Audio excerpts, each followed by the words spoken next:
বুদ্ধ পূর্ণিমা 2025-এর তিথি কবে, কখন শুরু, রয়েছে বহু শুভ যোগ, রইল পঞ্জিকা মতে সময়কাল। বৈদিক জ্যোতিষশাস্ত্র অনুসারে যেমন বৈদিক পূর্ণিমার গুরুত্ব রয়েছে, তেমনি ধর্মীয় মতেও এই বুদ্ধ পূর্ণিমারও গুরুত্ব রয়েছে আলাদা। আর বৈশাখ মাসের পূর্ণিমার দিনটি বুদ্ধ পূর্ণিমা হিসাবে পালিত হয়ে থাকে। 2025 সালের বুদ্ধ পূর্ণিমার তিথি শুরু কবে থেকে তা নিয়ে কৌতূহল রয়েছে যথেষ্ট। দেখা যাক আসন্ন সময়ে কবে রয়েছে বুদ্ধ পূর্ণিমা, কোন সময় থেকে শুরু হচ্ছে বুদ্ধ পূর্ণিমার তিথি। বুদ্ধ পূর্ণিমার তিথি, ভগবান বুদ্ধের জন্ম হয়েছিল বৈশাখের পূর্ণিমা তিথিতে। সেই থেকে এই তিথি বুদ্ধ পূর্ণিমা নামে পরিচিত। প্রকৃতপক্ষে যে কোনো পূর্ণিমারই হিন্দু ধর্মমতে বেশ তাৎপর্যপূর্ণ। এই তিথিতে পবিত্র নদীতে স্নান ও দান করা খুবই শুভ বলে মনে করা হয়। এই বছর 12ই মে পালিত হবে বুদ্ধ পূর্ণিমা, তবে তার তিথি আজ রবিবার থেকেই। এবার বুদ্ধ পূর্ণিমা 12ই মে 2025 সালে পড়ছে, তবে তার তিথি শুরু হচ্ছে 11ই মে 2025 তারিখে, অর্থাৎ আজ রবিবার থেকে 11ই মে সন্ধে 6:55 এই তিথি শুরু হবে, আর তিথি শেষ হবে 12ই মে সোমবার সন্ধ্যা 7:22। উদয়া তিথি অনুযায়ী 12ই মে বুদ্ধ জয়ন্তী বা বুদ্ধ পূর্ণিমা পালিত হবে। বুদ্ধ পূর্ণিমায় দুর্লভ যোগ, চলতি বছরে বুদ্ধ পূর্ণিমায় একাধিক শুভ যোগ রয়েছে। বুদ্ধ পূর্ণিমায় চলতি বছরে বেশ কিছু যোগ ঘিরে রয়েছে ধার্মিক মাহাত্ম্য। পূর্ণিমায় পড়বে বারিয়ান যোগ আর রবি যোগ। রবি যোগ শুরু হচ্ছে সকাল 5:32 থেকে, চলবে পরের দিন সকাল 6:12 পর্যন্ত। বারিয়ান যোগ রাতভর থাকবে।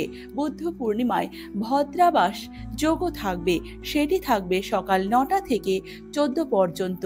পূর্ণিমার টোটকা, বুদ্ধ পূর্ণিমার তিথি গঙ্গা স্নান ও দানের জন্য খুব শুভ দিন। এই দিনে বিশেষ পুজো পাঠ, দানের কাজ থেকে পাওয়া যায় প্রাপ্তি, তাতে জীবনে আসে ইতিবাচক বদল। এমন দিনে রয়েছে অশ্বত্থ গাছের পুজো করার রীতি, তাতে মনের ইচ্ছা পূরণ হয় বলে মনে করা হয়। এই দিনে লক্ষ্মীর চরণে হলুদ লাগিয়ে 11 কড়ি দেওয়ার রীতি প্রচলন রয়েছে। বৌদ্ধ ধর্মের আলোর উৎসব, বুদ্ধ পূর্ণিমায় বিশেষ কিছু নিয়ম পালনে নিশ্চিত ফল মেলে। পূর্ণিমা মাত্রই নারায়ণের প্রিয় তিথি, এটি হিন্দু ধর্মের এক অতি পবিত্র তিথি। তবে বুদ্ধ পূর্ণিমা শুধুমাত্র হিন্দুদের নয়, বৌদ্ধ ধর্মাবলম্বীদের কাছেও বিশেষভাবে গুরুত্বপূর্ণ। কী মাহাত্ম্য রয়েছে এই দিনের, আসুন জেনে নিই। হিন্দু পুরাণ অনুযায়ী গৌতম বুদ্ধ শ্রীকৃষ্ণের নবম অবতার। তার জন্ম রাজ পরিবারে। প্রথম জীবনে তার নাম ছিল সিদ্ধার্থ, যদিও তিনি খুব বেশি দিন সেই পরিচয় বয়ে বেড়াননি। মাত্র 29 বছর বয়সে সংসারের মায়া ত্যাগ করে সন্ন্যাস গ্রহণ করেন তিনি। তারপর এক দীর্ঘ তপস্যার পর এমনই এক বুদ্ধ পূর্ণিমার দিনে মোক্ষ লাভ করেন তিনি। স্বয়ং বুদ্ধ শান্তির মূর্ত প্রতিরূপ। আত্মানাং বিদ্ধি, অর্থাৎ নিজেকে জানো।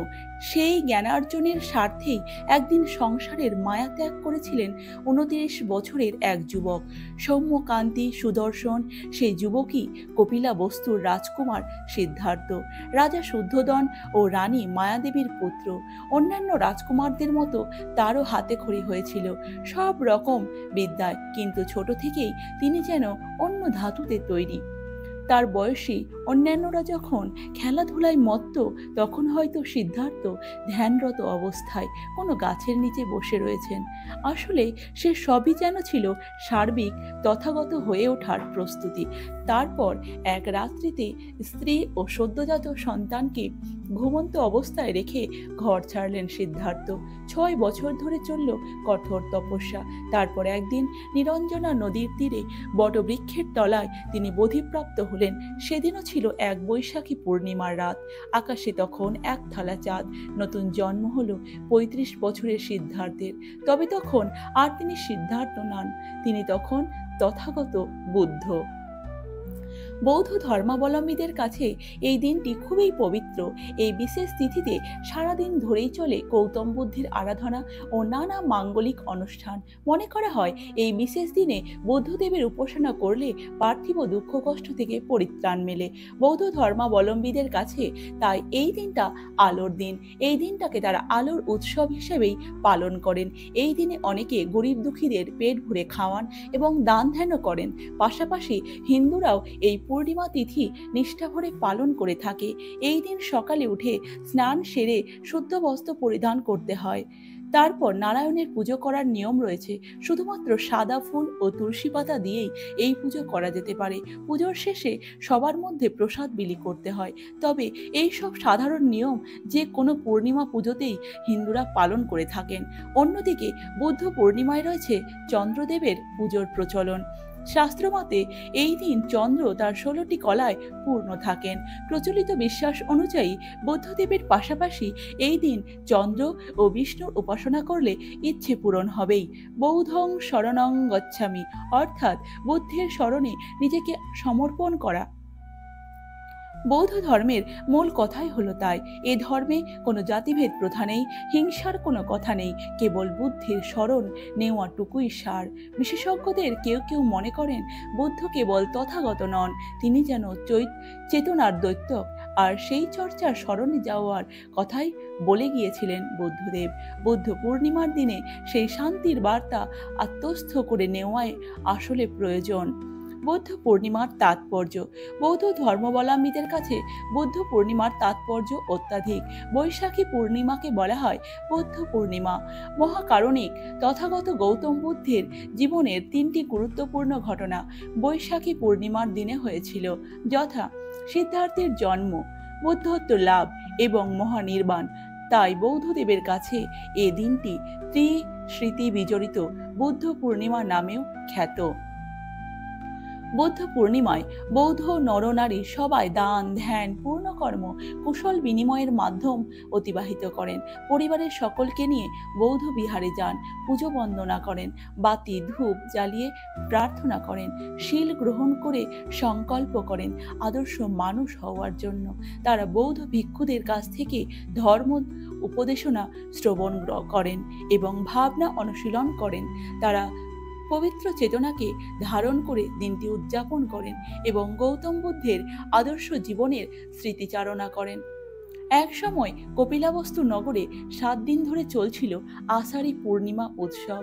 7ম দিবসে অর্থাৎ পূর্ণিমার দিনে রানী মহামায়া দান উৎসব সম্পন্ন করেন ও সারাদিন উপোস ব্রত পালন করেন। দিন শেষে উত্তম আহার গ্রহণ করে তিনি শয়নকক্ষে প্রবেশ করেন এবং সোনার পালঙ্কে শুয়ে পড়েন। শেষ রাত্রে তিনি যখন গভীর নিদ্রামগ্ন ছিলেন, তখন এক বিস্ময়কর স্বপ্ন দেখেন তিনি। 4 দিকপাল দেবতা এসে রানীকে পালঙ্ক সহ তুলে নিয়ে হিমালয়ের মনোহর পর্বতে এক মনোরম হ্রদের তীরে একটি বিরাট শাল বৃক্ষের নিচে এনে রাখলেন। চারিদিক তখন পূর্ণিমার চন্দ্রালোকে উদ্ভাসিত। স্বর্গের দেবীরা এসে তাকে সরোবরের স্ফটিক স্বচ্ছ জলে স্নান করিয়ে স্বর্গীয় বস্ত্র পরিধান করাচ্ছেন। রাত্রি অবসানে রানী রাজাকে স্বপ্নের বৃত্তান্ত শোনালেন। রাজা শুনে চিন্তিত হয়ে পড়লেন। মন্ত্রীদের পরামর্শে রাজ জ্যোতিষীদের ডেকে রানীর স্বপ্নের অর্থ জানতে চাইলেন। তারা জানালেন রাজেন্দ্রাণী মায়াদেবীর গর্ভে এক মহাপুরুষ জন্ম নেবে। যদি সংসার ত্যাগ করে সন্ন্যাসী হন, তবে তিনি হবেন এক জগৎ পূজ্য মহাসন্ন্যাসী। আর যদি সংসারী হয়ে রাজত্ব করেন, তাহলে হবেন চক্রবর্তী রাজা। সন্তান সম্ভবা মায়াদেবীর একদিন পিতৃগৃহে যাওয়ার ইচ্ছে জাগ্রত হলো। নির্দিষ্ট দিনে দাস দাসী পরিবৃতা হয়ে সুবর্ণ রথে পিত্রালয়ের উদ্দেশ্যে রওনা হলেন তিনি। যাত্রাপথে লুম্বিনীর মনোরম শাল উদ্যানে বিশ্রাম নিতে রথ থেকে নেমে এলেন।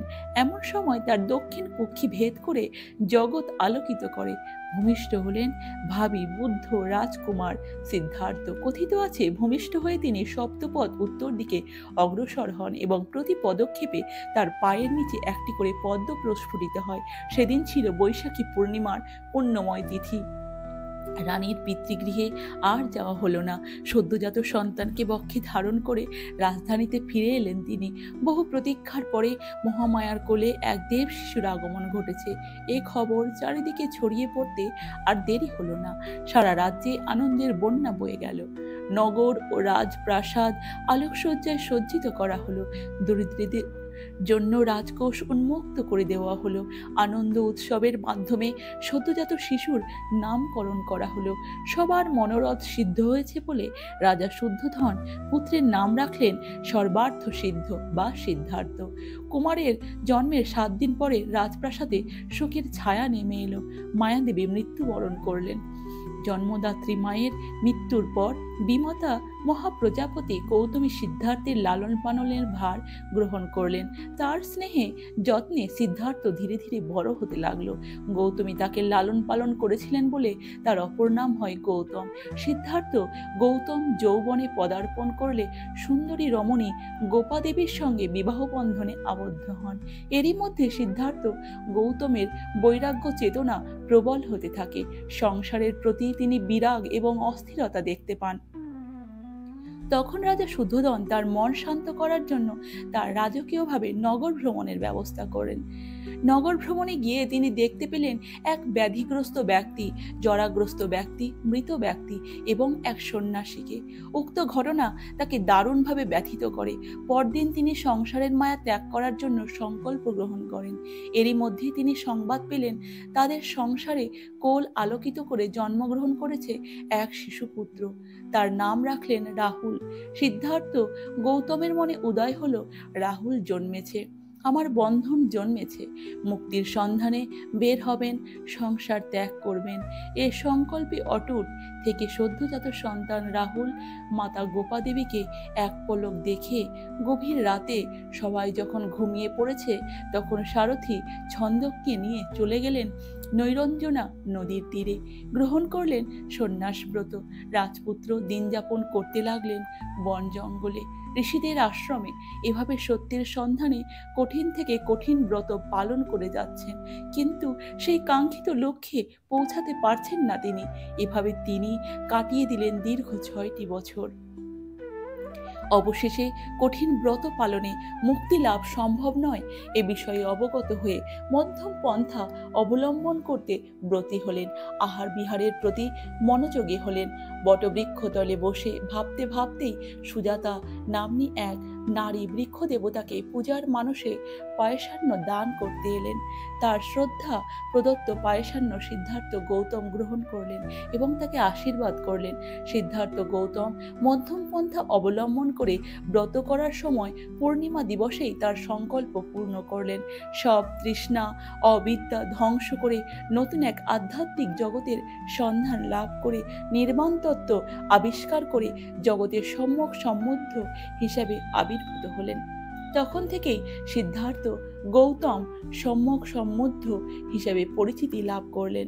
জীবজগতের সব প্রাণীর দুঃখ মুক্তির জন্য তার নব আবিষ্কৃত ধর্মতত্ত্ব দীর্ঘ ৪৫ বছর ধরে প্রচার করলেন। এরপর গৌতম বুদ্ধ ৮০ বছর বয়সে কুশিনারায় ঘোড়াশাল বৃক্ষতলে উপস্থিত হয়ে মহাপরিনির্বাণ লাভ করলেন। সেদিন ছিল পবিত্র বৈশাখী পূর্ণিমা। মহাকারুণিক তথাগত গৌতম বুদ্ধের জীবন দর্শন আমাদের অনুপ্রাণিত করে। এই মানব জীবনকে সুন্দরভাবে গঠন করতে, আদর্শ মানুষ হয়ে জীবন ধারণ করতে এবং মানুষের উপকার সাধন করতে। যদি ভালো লাগে মানুষের গুণাবলী অর্জন করা না যায় তাহলে এই দুর্লভ মানব জীবন বৃথা হবে। তাই আসুন এই পবিত্র বুদ্ধ পূর্ণিমার দিনে মহাকারুণিক তথাগত গৌতম বুদ্ধের শিক্ষা ও আদর্শে উজ্জীবিত হয়ে শান্তিপূর্ণ সমাজ, জাতি ও দেশ গঠন করি।